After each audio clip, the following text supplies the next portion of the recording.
Opa galera, tudo bem com vocês? Essa aula vai ser bem curta, vocês vão aprender a classificar carbonos em cadeias carbônicas. Eu sou o professor Michael Lima e você está no canal Q de Química.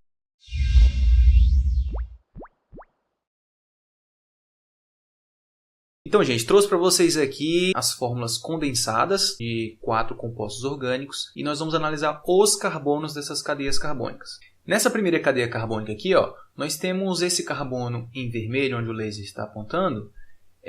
Esse carbono está fazendo somente uma ligação com outro carbono e as outras 3 ligações são hidrogênios.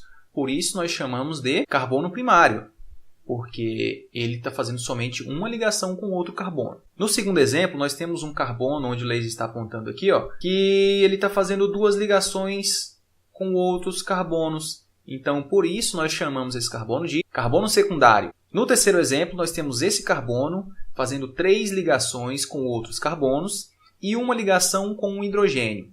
Como esse carbono está fazendo 3 ligações com outros 3 carbonos, então nós chamamos esse carbono de carbono terciário. O último exemplo, esse carbono em vermelho, ele está fazendo 4 ligações com outros 4 carbonos, por isso nós chamamos ele de carbono quaternário. Então, fazendo um breve resumo aqui sobre a classificação dos átomos de carbono em cadeias carbônicas, nós temos no primeiro exemplo, esse carbono faz somente uma ligação com outro carbono, por isso que ele é um carbono primário.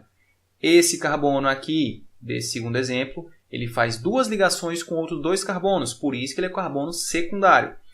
Esse aqui, eu tenho um carbono fazendo 3 ligações com outros 3 carbonos, por isso que ele é terciário. Nesse último exemplo, o carbono fazendo 4 ligações com outros 4 carbonos, por isso ele é um carbono quaternário. Já vamos para o nosso exemplo só ouro. Eu trouxe para vocês aqui 2 cadeias carbônicas, 2 fórmulas de linhas de compostos orgânicos, e nós vamos aqui classificar os carbonos. Primeiramente, eu fiz uma legenda aqui para facilitar a visualização. Olha só. Então, aqui eu vou marcar com números romanos. Esse número romano, o número 1, se for primário.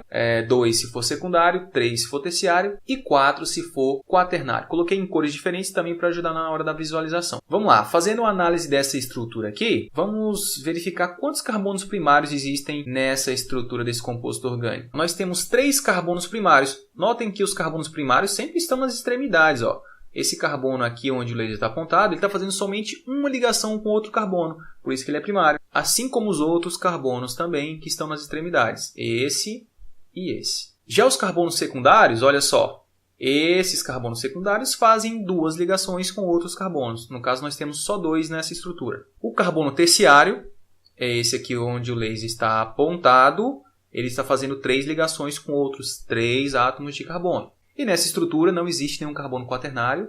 Agora, nessa outra estrutura que eu coloquei para vocês, vamos analisar primeiramente os carbonos primários.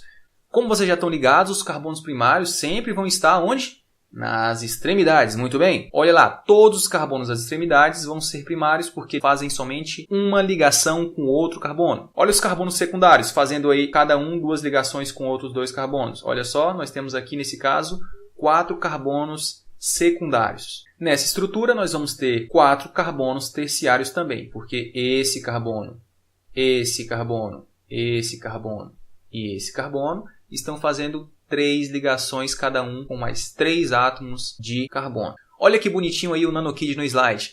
Essa foi uma questão que caiu em uma das provas do Enem. Então, o enunciado pedia para identificar aonde existia no nanokid, nesse bonequinho que vocês estão vendo aí, um carbono quaternário. Se vocês analisarem, a única parte do nanokid que a gente pode encontrar carbono quaternário é nas mãos dele. Olha lá, aonde eu estou apontando com a seta aqui, eu tenho um carbono quaternário, e aonde eu aponto outra seta, eu também tenho outro carbono quaternário. Então, a resposta lá da prova do Enem, uma das opções era marcar que aonde existia carbono quaternário seria nas mãos desse boneco aí, tá ok? Olha lá, nós temos 2 carbonos quaternários nessa estrutura. E agora? E quando a gente tem um composto que tem ligação tripla, como é que a gente vai classificar os átomos de carbono? É muito fácil. Vamos lá. Se a gente, ao invés de olhar para a fórmula de linhas, a gente for olhar para a fórmula condensada, olha só o que vai acontecer. Nós temos aí 5 átomos de carbono. Olha aqui onde eu representei a ligação tripla. Eu tenho esse carbono aqui, fazendo uma ligação tripla com esse outro carbono. Pronto, tá aí, nós temos 2 átomos de carbono primário e nós temos 3 átomos de carbono que são secundários. Observem o seguinte, aqui nós temos um carbono que está fazendo uma ligação com esse carbono e com esse aqui. E nessa ponta da ligação tripla, nós temos somente um carbono fazendo uma ligação tripla com esse outro carbono. Portanto, esse carbono vai ser primário e esse carbono vai ser secundário. Espero que vocês tenham entendido aí como classificar os átomos de carbono em cadeias carbônicas e que a aula tenha sido bastante útil para vocês. Então é isso, pessoal. Se vocês gostaram desse vídeo e das outras aulas também, já deixa seu like aí, já se inscreve no canal. Até a próxima. Falou! Tchau!